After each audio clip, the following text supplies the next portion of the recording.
Merci, Monsieur le Ministre. Nous allons passer aux questions individuelles. J'ai une dizaine de questions. Je propose de les passer les unes après les autres. Et ensuite, Monsieur le Ministre, vous aurez tout le loisir de pouvoir répondre à ces questions et ensuite de pouvoir redétailler sur les questions des orateurs des groupes pour lesquels vous n'auriez pas eu suffisamment de temps en réponse. Nous allons débuter par Monsieur Stéphane Fojetta.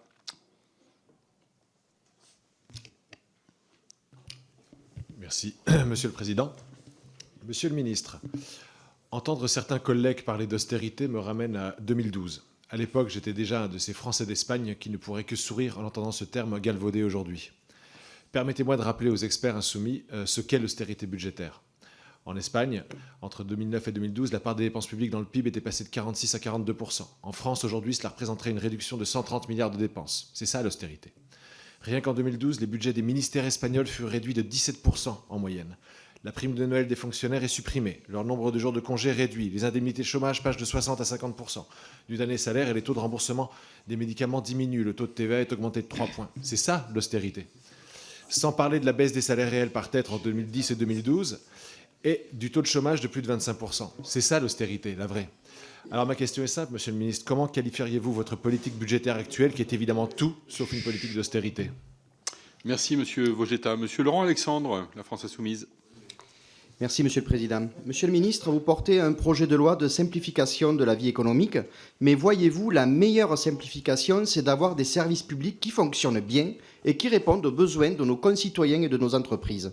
Ce doit notamment être le cas de la Poste, laquelle, dans un territoire rural comme l'Aveyron, rend un service essentiel puisqu'elle distribue le courrier, mais aussi les courriers et le journal. La Poste exerce des missions de service public. Le groupe La Poste est détenu à 100% par les capitaux publics. Elle a donc des comptes à rendre au ministre que vous êtes, mais également à la représentation nationale et aux maires, qui ont un rôle démocratique essentiel en matière d'aménagement du territoire. Je vous ai saisi le 19 avril dernier, ainsi que 21 maires de ma circonscription, concernant un projet de dégradation du service postal sur notre territoire. Allongement des tournées, fermeture de bureaux, rupture de liens sociaux. À ce jour, nous n'avons aucune réponse, ni de votre ministère, ni de la direction de la Poste. Monsieur le ministre, cette réorganisation est inacceptable. Le silence de la Poste l'est tout autant. Quand allez-vous demander à la Poste une meilleure considération pour les habitants des territoires ruraux, pour les maires et pour les facteurs qui tous subissent une réorganisation synonyme de recul du service public? Merci. Monsieur Nicolas Ray pour le groupe Les Républicains. Merci, Monsieur le Président. Monsieur le Ministre, ces dernières semaines, nous avons beaucoup parlé du déficit des comptes publics, effectivement, qui explose représentant 5,5% du PIB. Nous avons moins parlé du déficit du commerce extérieur. Or, l'an dernier, notre déficit atteignait encore près de 100 milliards d'euros, soit près de 2 fois plus qu'en 2019, quand nos voisins allemands ou italiens sont, eux, en excédent, 35 milliards pour l'Italie, 210 milliards pour l'Allemagne. Ce déficit s'explique par le faible poids de notre industrie manufacturière, par l'insuffisance de notre réseau de PME exportatrices. Je ne pense pas qu'il faille proposer un nouveau plan, un énième plan, mais plutôt simplifier les dispositifs actuels et surtout soutenir nos filières. Et puis autre question qui touche le numérique. Contrairement effectivement à ce que l'on peut croire, il reste encore beaucoup de zones blanches sur nos territoires. Êtes-vous prêt à un nouveau New Deal pour assurer une couverture numérique équitable pour tous nos concitoyens? Merci, Monsieur Ray. Monsieur Frédéric Descrozaille pour le groupe Renaissance.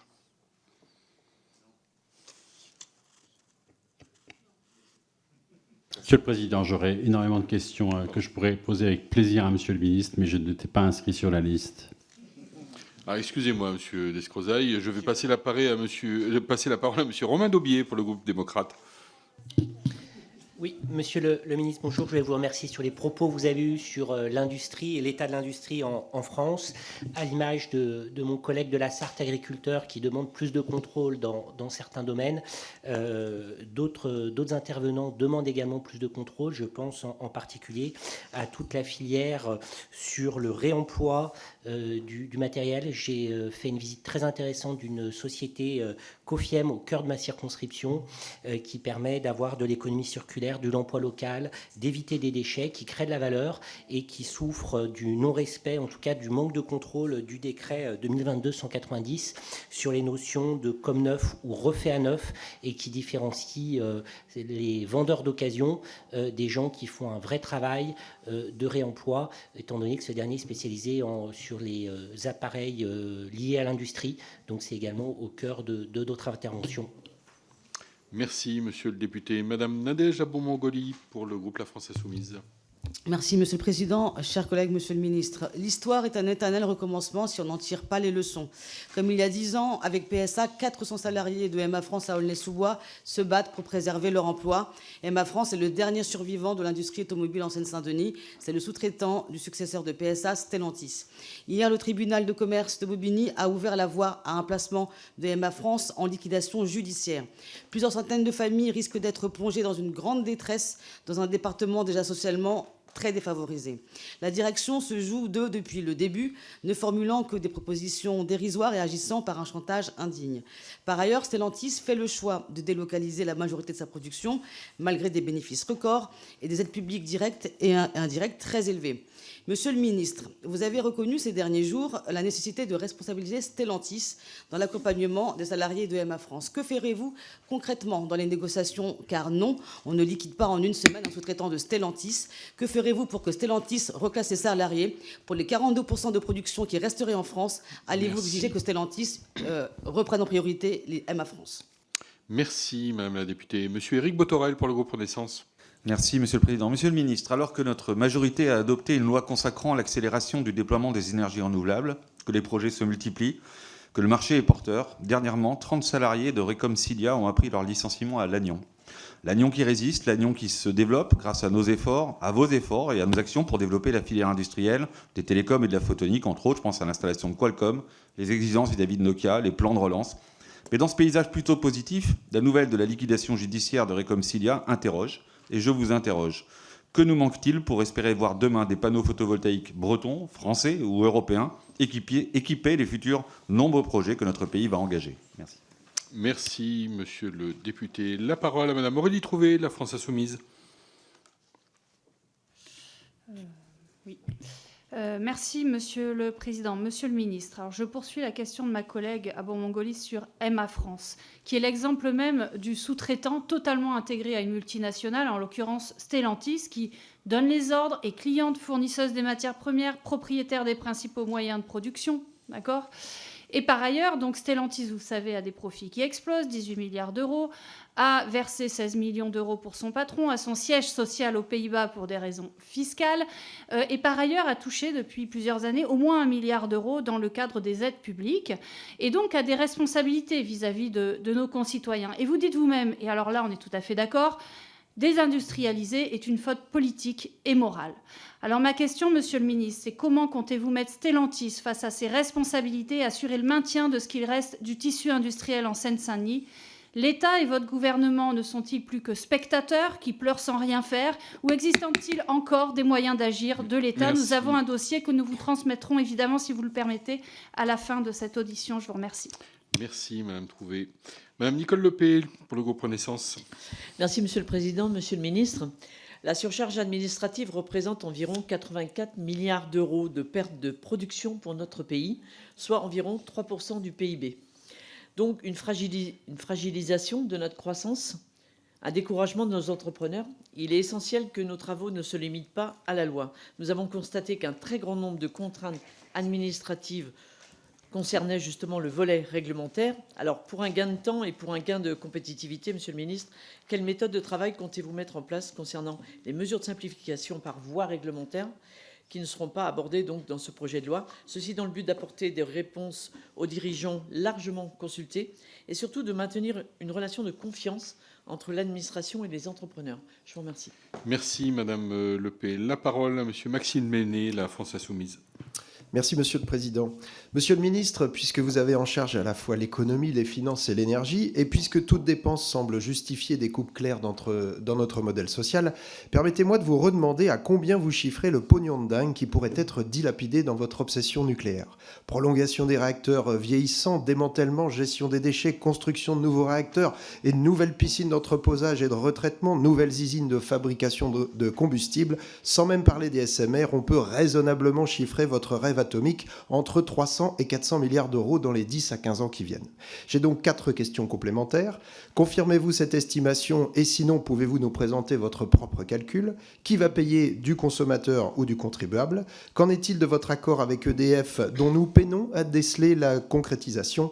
Enfin, peut-on savoir à quel prix nos ménages, nos entreprises et nos collectivités paieront demain notre électricité, leur électricité, puisque vous avez renoncé à sortir du marché au niveau européen? Merci. Merci, Monsieur Lenné. Monsieur Stéphane Buchot pour le groupe Renaissance. Merci, Monsieur le Président. Monsieur le Ministre, je vous propose de nous vieillir de quelques semaines et d'aborder la question de la saison touristique qui s'annonce plus qu'exceptionnelle, en particulier dans le département dont je suis l'élu, que vous connaissez bien, la Vendée et le littoral vendéen. Dans un département où nous sommes quasiment au plein emploi, le secteur touristique peine à recruter. Une récente étude faisait état de 11 000... il manquerait 11 000 salariés pour une saison qui, en plus, va se prolonger du fait du passage de la flamme olympique, des Jeux Olympiques et du Vendée Globe au mois de novembre prochain. Donc, je voulais vous interroger sur cette situation et savoir si des mesures ou des initiatives pourraient être envisagées afin de dynamiser le recrutement d'un secteur d'activité qui est le premier secteur d'activité économique du département. Merci beaucoup. Merci, Monsieur Buchot. Pour terminer, Monsieur Mathias Tavel. Merci, Monsieur le Président. Monsieur le ministre, vous êtes effectivement venu au chantier de l'Atlantique et vous êtes venu constater que ce qui fonctionne le mieux, c'est ce à quoi vous n'avez jamais cru. Vous êtes venu constater que ce qui fonctionne très bien, c'est une entreprise que l'État a rachetée. Vous êtes venu constater que ce qui fonctionne très bien, c'est les sous-stations pour l'éolien en mer auxquelles M. Macron a fait perdre 5 ans au cours de son premier mandat.